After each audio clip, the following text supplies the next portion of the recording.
일본의 한 번화가에서 지난 10일 놀라운 광경이 벌어졌습니다. 공무원들이 팻말을 들고 일제히 서서 거리를 행진했습니다. 이것은 시위가 아닌 긴급사태 발령이 났다는 것을 시민들에게 알리기 위한 것이었습니다. 국내 네티즌들은 우리 정부가 긴급 재난문자로 전 국민에게 실시간 발송하는 것과 비교하였습니다.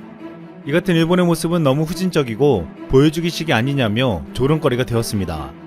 심지어 이 캠페인을 벌인 한 공무원은 코가 노출되며 제대로 마스크조차 하지 않았습니다. 일본 정부는 지난 7일 9개월 만에 긴급사태를 선언했습니다. 연일 7,000명이 넘는 등 예상을 뛰어넘는 감염 확산에 떠밀리듯 내린 조치였습니다.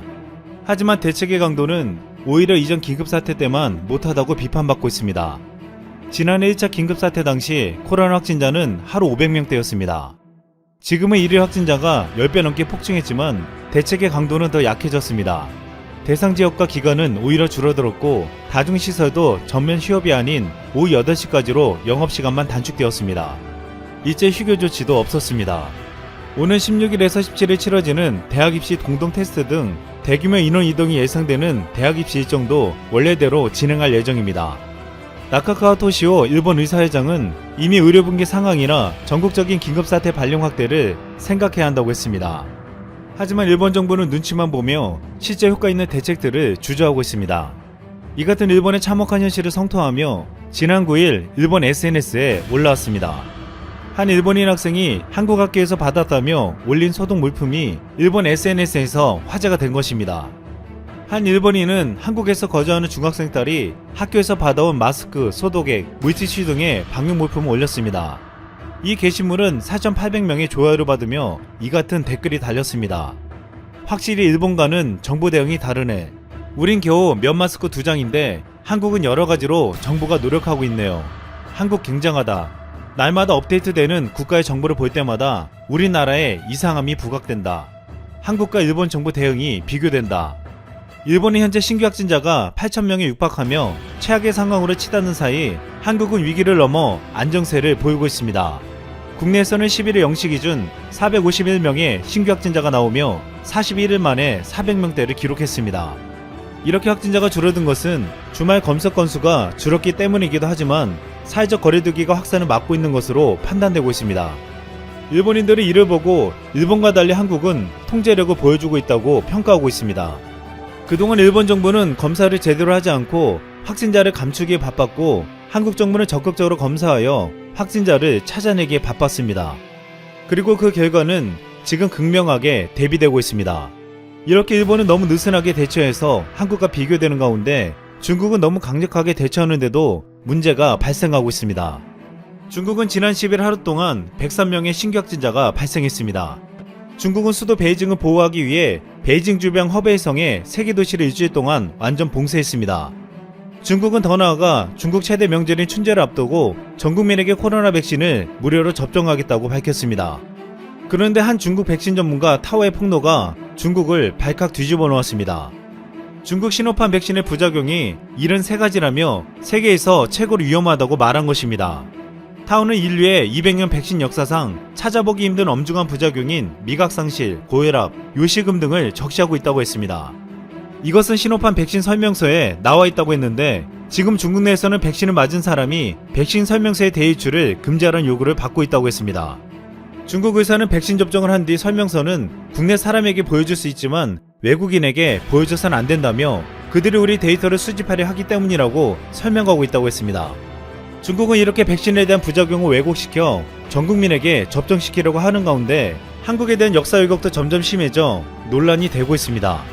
중국 유명 요리 유튜버 리츠치가 지난 9일 배추의 삶이라는 제목으로 영상을 올렸습니다. 유튜브에 업로드된 영상에서 리츠치는 배추를 수확해 소금에 담가 절이고 빨간 양념에 묻혀 김장을 담그는 모습이 담겼습니다. 완벽하게 한국식 김치였습니다. 그런데 리츠치는 영상 설명란에 중국 전통 요리, 중국 음식 등의 해시태그를 달아 김치가 마치 중국 전통 음식인 것처럼 소개했습니다.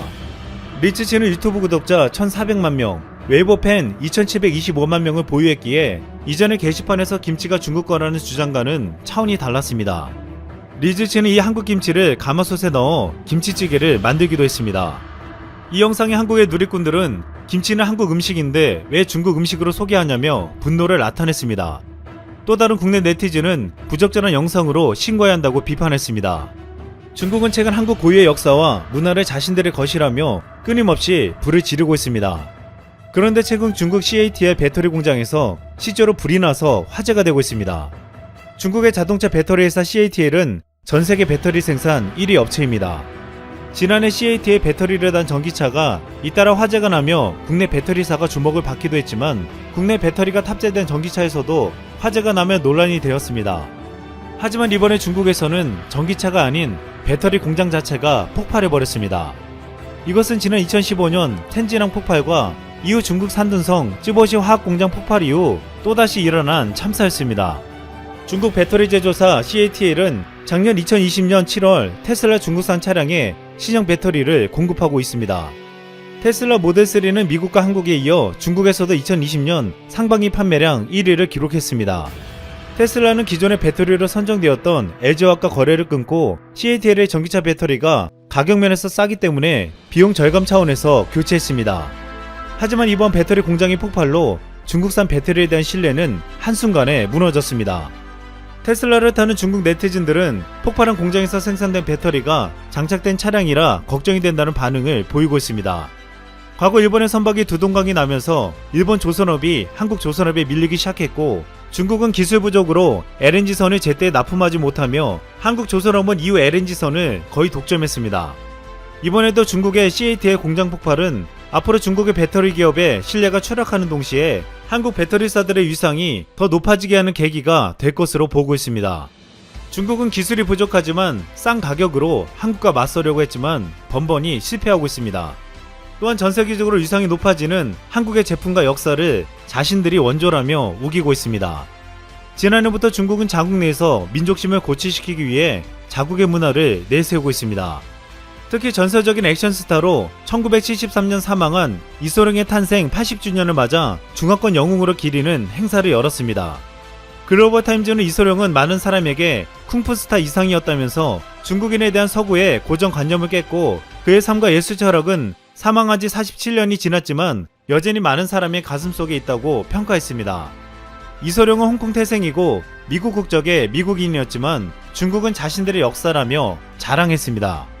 그런데 최근 마이크 타이슨의 한마디가 중국 전역을 들썩이게 만들었습니다. 한 방송에서 사회자가 타이슨에게 당신과 이소룡이 전성기 시절로 돌아가 싸운다면 이소룡을 이길 수 있을까라고 질문을 던졌습니다. 그러자 타이슨은 이소룡은 최고의 무술가이며 개인적으로 존경하는 인물이지만 자신은 절대로 이소룡에게 지지 않는다라고 쐐기를 박았습니다. 하지만 여기에 사회자는 질문을 멈추지 않고 복싱이 아닌 무기치 길거리 싸움에서 붙어도 결과는 같냐라고 물었습니다. 이 질문에 타이슨은 이렇게 말했습니다. 길거리 싸움으로 하면 이소룡은 맞아 죽을 수 있다. 이상 쓸멍이었습니다.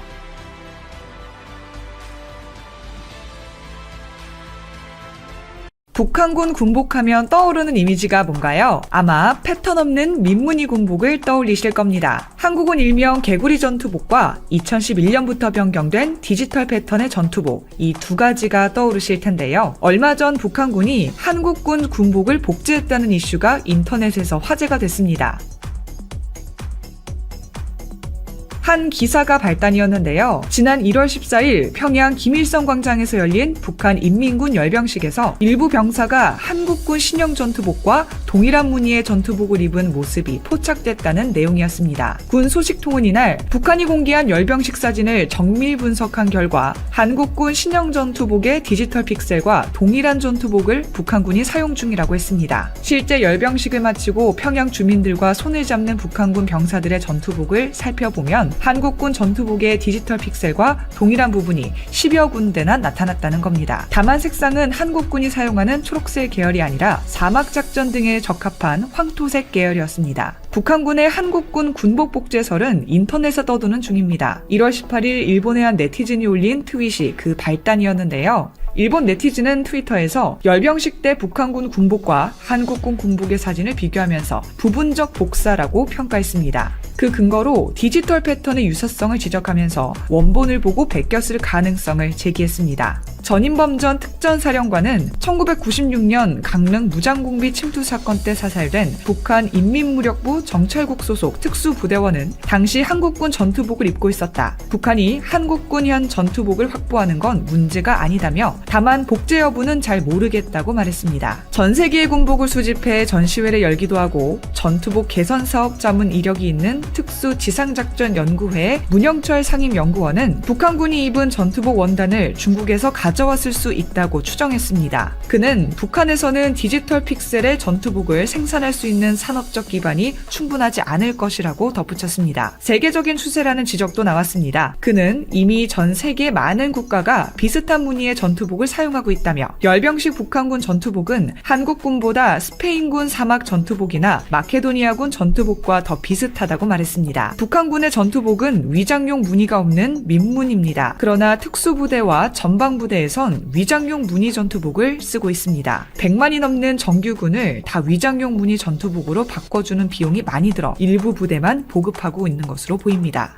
경보병과 같은 북한군 특수부대의 위장용 무늬 전투복은 개구리복이라 불리는 한국군의 옛 얼룩무늬 전투복과 닮았습니다. 저런 무늬의 정식 명칭은 우드랜드죠. 1981년 미국이 제식화한 전투복의 위장용 무늬로 잘 알려져 있습니다. 북한군에서 비무장지대일 때 전방을 담당하는 민경대대도 얼룩무늬 전투복을 입습니다. 인기 드라마 사랑의 불시착에서 현빈이 맡은 민경대대 오중대장 미정혁 대위가 입고 나와 친숙하실 겁니다. 그러다 한국군이 2011년 지금과 같은 디지털 패턴 전투복으로 바뀌자 북한군에서도 곧 비슷한 전투복이 나왔습니다. 공동경비구역 경비를 담당한 북한군 병력이 입어서 눈에 띄기 시작했죠. 2017년 4월 15일 열병식에서부터 북한군은 다양한 위장용 무늬 전투복을 입고 나왔습니다. 지난해 10월 10일, 지난 14일 열병식에서도 새로운 위장용 무늬 전투복이 보였습니다. 물론 기존 민무늬 전투복도 여전히 확인해 볼 수 있었고요. 복제하지 않았는데도 어떻게 북한군 전투복의 위장용 무늬가 한국군과 비슷해질 수 있었던 걸까요? 문영철 연구원은 북한군이 한국군에게서 베꼈다고 하는 전투복의 위장용 무늬는 디지털 패턴인데 원조는 캐나다군과 미국 해병대라며 이후 나온 디지털 패턴은 대개 거의 비슷하다고 말했습니다. 캐나다군은 2002년 캐나다 혁신 패턴 캐드펫이라는 위장용 무늬의 전투복을 내놨습니다. 캐드펫은 컴퓨터로 만든 위장용 무늬 패턴으로 비슷한 시기 미 해병대는 해병 패턴 말펫이라는 위장용 무늬 패턴을 선보였습니다. 캐드펫과 말펫은 비슷한 색을 사용해 주변 환경에 녹아들게 보이도록 만듭니다. 또한 작은 사각형 모양의 픽셀이 불규칙하게 이뤄진 패턴 때문에 사물의 형태를 인식하기가 힘들죠. 두 패턴 모두 컴퓨터가 난수로 만든 규칙성이 없는 패턴을 바탕으로 했지만 가끔 비슷한 모양을 볼 수도 있는데 이는 우연의 일치로 동일한 난수가 발생할 수 있기 때문입니다. 그래도 유사한 곳에 군데군데만 있어 전반적으론 다르다는 느낌이 듭니다. 이 때문에 북한군 전투복의 위장용 무늬 중 일부가 한국군 전투복과 똑같다는 소리가 나오는 것이죠. 군사잡지 플래툰의 홍희범 편집인은 다른 나라 군대가 디지털 픽셀의 전투복을 디자인할 때 캐드펫과 말펫을 많이 참조했다면서 일부는 거의 베꼈다는 평가를 받는다고 말했습니다. 북한군은 열병식에서 디지털 픽셀 위장용 무늬의 전투복뿐만 아니라 멀티캠 위장의 무늬의 전투복도 공개했는데요. 멀티캠은 미국의 군복 군장 제작 업체인 크라이 프리시전에서 개발한 위장용 무늬 패턴으로 멀티캠이 환경, 계절과 상관없는 범용 위장용 패턴이라고 선전 중입니다. 영국군과 미군이 멀티캠 계열을 채택했죠. 디지털 픽셀이 사각형의 점으로 이뤄진 패턴이라면 멀티캠은 그라데이션을 가미한 줄무늬로 되어 있습니다. 두 패턴 모두 컴퓨터 덕분에 그릴 수 있는 형태죠. 북한군은 기존 민무늬의 디지털 픽셀, 멀티캠을 모두 쓰고 있고 열병식에서도 군종별, 부대별로 서로 다른 전투복을 입고 행진했습니다. 이에 대해 홍희범 편집장은 다양한 전투복은 보급의 지옥이라며 북한의 경제력엔 무리수라고 말했습니다. 그는 실제에선 저 전투복을 입을지 알 수 없다며 이는 북한군 열병식이 대내외를 상대로 한 선전극이라는 증거라고 했습니다. 한국군의 신형 디지털 픽셀 위장무늬 전투복은 2005년 개발을 시작 2010년 초부터 전방부대에 본격 보급됐습니다. 당시 구형 얼룩무늬 전투복이 대량 불법 유통 중인 탓에 군 작전에 차질을 빚을 우려가 있다는 것도 전투복 개량의 이유였죠. 당시 국방부는 차세대 신형 전투복이 정밀 관측 장비 회피와 은폐 효과를 증대하고 흡판 속건 등의 기능성이 뛰어나다는 점을 강조하기도 했습니다. 한국 국방안보포럼 신종우 사무국장은 우리 군과 동일한 색상, 픽셀로 전투복을 생산할 기술을 북한이 갖춘 것으로 보인다며 대침투 작전 등에 쓰일 경우 우리 군작전에 큰 혼란이 우려된다고 했습니다. 군 안팎에선 북한이 전투복 생산 원천 자료를 입수했거나 국내에서 불법 유통되는 사제 전투복을 중국 등지에서 들여왔을 가능성도 거론되고 있는 중입니다. 여러분은 어떻게 생각하시나요? 1월 14일 열병식에 등장한 북한의 픽셀 전투복, 숨겨진 의도일지 아니면 단순한 우연의 일치일지 여러분의 의견 들려주세요.